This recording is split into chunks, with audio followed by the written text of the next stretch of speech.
আসসালামু আলাইকুম। আপনার নাম কি? আমার নাম মোহাম্মদ শফিকুল ইসলাম। শফিকুল ইসলাম।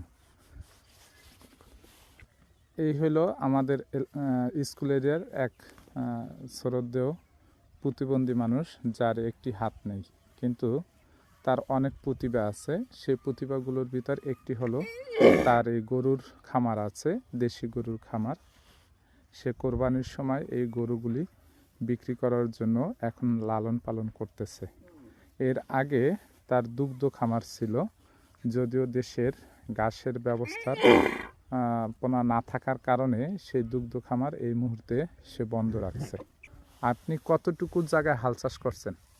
আমি 2 বিঘা জমিতে চাষ করছি। হ্যাঁ, ধান হয়েছে কতটুকু? 48 করা। আমরা এখন দেখব সে কোথায় গরুগুলি লালন পালনের জন্য খড় তৈরি করছে।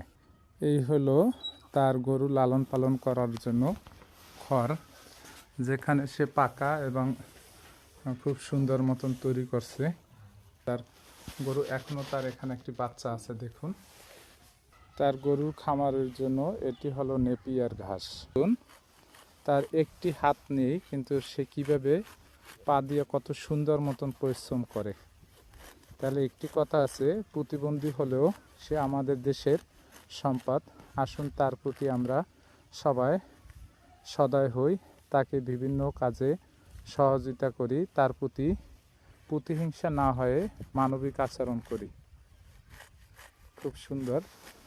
আপনার এই কষ্ট হয় না এই কাজ করতে? হ্যাঁ, কষ্ট তো হবেই। তারপরও অন্যের উপর নির্ভরশীল হতে চান না, নাকি? নিজের কাজ নিজে করে খাইতে স্বাচ্ছন্দ্য বোধ করেন, ঠিক না? জি জি। দেখছেন কত সুন্দর মতন সে ঘাস কাটছে।